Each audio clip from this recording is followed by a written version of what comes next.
Meu nome é Gilson de Andrade. Penso aí, né? Uma cabeça pensante dentre tantas cabeças dentro da comunidade que tenho aqui tentado dialogar uma proposta de pedagogia de favela chamada de Favela por uma Outra Narrativa. Favela por uma outra narrativa, né? Inclusive isso é uma intertextualidade, né? Por uma outra globalização de Milton Santos. Então isso é uma intertextualidade porque ao ler por uma outra globalização de Milton Santos, eu entendi que Milton ele estava falando que a globalização estava posta. Então não tem como você derrubar uma globalização. Você tem que construir uma outra perspectiva da globalização, né? Na saída são os meios. E aí, uma parada também que é muito massa, que ele fala na perspectiva dele de território, territorialidade, é essa questão dos microterritórios. A gente pensar o território subdividido, né? Porque uma ideia de territorialidade, né? Esse discurso nacional, esse discurso de nação, essa ideia de identidade nacional, ele está posto e ele quer agregar tudo em um bolso só. E aí nessa engrenagem o capitalismo ele domina tudo, nessa engrenagem o patriarcalismo ele é dominante de tudo. Então ele escolheu uma unidade dominante para dominar todas as variedades de identidade. Aí complica, porque vai haver um tipo de um epistemicídio, vai haver o extermínio, vai ter que exterminar coisas para que prevaleça uma coisa só, ou seja, a colonização ela continua. Então o modelo de projeto de colonização ele ainda vem reverberando de modelo mais atual e nós, enquanto resistência, precisamos também criar meios de construir uma outra saída. Não podemos tentar o tempo todo, ficar o tempo todo também na resistência tentando combater o que vem de cima, mas construir outros métodos, outros caminhos que possamos construir a nossa identidade, que possamos construir o nosso projeto de educação, construir o nosso projeto de saúde, né? Então, por isso, eu trago a perspectiva favela por uma outra narrativa. Então, a favela por uma outra narrativa, a favela que produz uma educação, a favela que produz seu meio ambiente, produção de alimento. E aí vem as vertentes dessa favela por uma outra narrativa, que é a soberania da favela. Uma favela soberana é uma favela que tem sua própria produção, que é autossuficiente, desenvolve mecanismo econômico de circular dinheiro por meio de aprendizado, de profissionalismo, oficina e tal. E tudo isso a gente não depender necessariamente de uma empresa que põe ali um mercado, que vai profissionalizar a gente. Não, a gente aqui que ensina. As pessoas com que a gente sabe, a habilidade que a gente sabe, a gente passa. E assim a gente constrói a pessoa que estampa uma camisa, a pessoa que faz um artesanato, a pessoa que mexe com eletricidade, a pessoa que vai aprender uma carpintaria, enfim. Mas precisa de um trabalho organizado que faça isso acontecer na comunidade. Sem falar da própria questão da unidade, da solidariedade, né? E de todos aqueles outros princípios ancestrais que nós perdemos por conta justamente desse pensamento ocidental, desse capitalismo ocidental. Quem tem que fazer isso? Nós. Se ficar esperando que alguém venha fazer, que alguém venha nos salvar, a gente não vai fazer. Aí vem a outra parte da vertente, interfavelação. Inter, que é de sintonia, de relação entre dois elementos, ou mais elementos. Inter, favela, que é a favela, e ação, que são as ações. Então a interfavelação, ela já pensa nesse princípio de, bom, já que nós pensamos o que devemos fazer, quem vai fazer, como vai fazer, como a gente fazer isso de forma integrada. Então o grupo de Águas Claras, o grupo de Bairro da Paz, o grupo do Cabula, que se junta com o de Pernambués, que se junta com o outro, que pensa, que dialoga, que desenha o mapa das favelas de Salvador. Porque às vezes uma coisa que está acontecendo em Mussurunga, está funcionando bem em Mussurunga, né? E a mesma coisa pode poder acontecer em Águas Claras, ou está acontecendo uma coisa em Sussuarana, mas não está funcionando muito bem, mas tem uma coisa em Águas Claras que pode integrar com o que está acontecendo em Sussuarana e a coisa melhorar.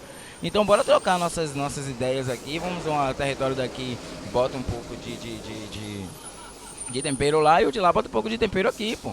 Pô, afinal de contas nós temos uma ideia o quê? Afrocentrada, não é isso? Não é afro-perspectiva?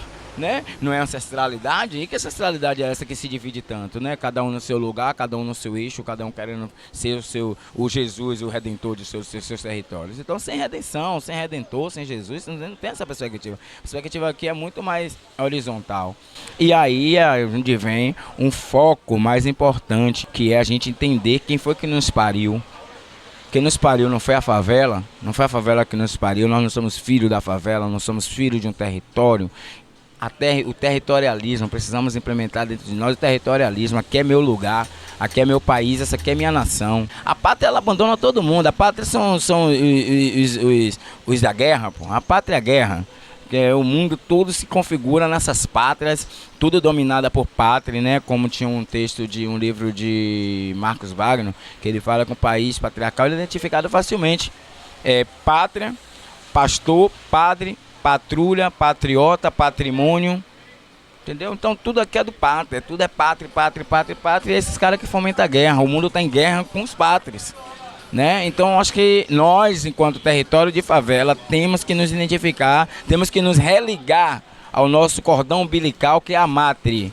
E a mátria, a favela é nossa mátria, nossa matriarca. Então por isso que tem aquela perspectiva da FAV, ela, F-A-V e um ela em caixa alto, para que a gente identifique que a favela é uma mulher, que a favela é uma mãe, que a favela é uma irmã, que a favela, né? Mas trazendo mais para a perspectiva africana, vamos entender que é uma concepção mesmo de maternidade. De maternidade. A favela é uma mátria, ela que nos resguardou dentro do Brasil. Senão a gente não estava nem aqui, se a gente não faz aqueles movimentos de favela desde lá do início do século XX, se organizando desde do Morro da Providência até hoje, né? Lá no Rio de Janeiro até hoje, a gente estava onde? Estava nas ruas lá do centro.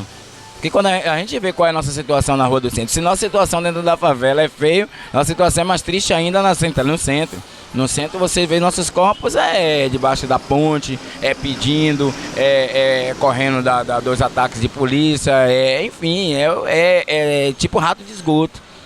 Então o lugar que nos refugia, que nos resguarda é a favela, porque nossa mãe foi capaz de fazer isso desde o início do século XX, quando as mulheres de terreiro nos protegiam debaixo da saia para a polícia não achar. Então até hoje nós estamos debaixo dessa asa, estamos debaixo dessa saia, que é a favela, e infelizmente nós estamos a tratando muito mal, inclusive atendendo ao discurso do pátria, né? Porque o que a pátria tem falado nós temos atendido, o que o patrão, nós estamos sempre sonhando com o sonho do patrão, estamos sempre sonhando com o sonho do Cristo, estamos sempre sonhando com o sonho do barão, do rico, do branco, e aí estamos sonhando o sonho dele, velho, esquecendo de produzir, de alimentar os nossos sonhos dentro da favela. Estamos abandonando a nossa mãe, adoecendo a nossa mãe, porque nós sangramos o nosso território, mãe nenhuma quer ver os seus filhos mortos, imagina ao seio dela, né? A pátria mãe gentil, veja que paradoxo, né? A pátria mãe gentil, eu não entendi porra de nada, pátria mãe gentil, não entendi, se é pátria, se é mãe, quem porra é essa porra aqui? Mas enfim, o ser berço esplêndido, tem todo aquele discurso lá no hino, e a gente olha isso aqui, na favela, a gente saber que sobre os seios de nossa mãe, nossos pivetes estão caindo tombados, nossas pretas caindo tombadas. Agora imagine porque é que fica na cabeça dessa mãe, como é que vive essa mãe. E aí vem aquela questão que a gente falou, a nossa favela é uma mãe que está hoje deitada sobre um leito de UTI, entubada, pedindo socorro. Mas aqueles que nos abandonaram, aqueles que são os pais nossos de todo dia, que sempre abandonam a sua cria, abandonou a favela, disse que é para ela se lenhar sozinha. E aí nós, filhos e filhas dessa terra, filhos e filhas dessa mãe, fazemos o que para superar isso? Então nós precisamos construir sim, favela por uma outra narrativa, perspectiva de soberania da favela, a perspectiva de interfavelação, a perspectiva de favela unida, a perspectiva de um território que seja uma nação dentro de outra nação. Entendeu? Nós temos o nosso lugar é a favela, o nosso lugar é a quebrada.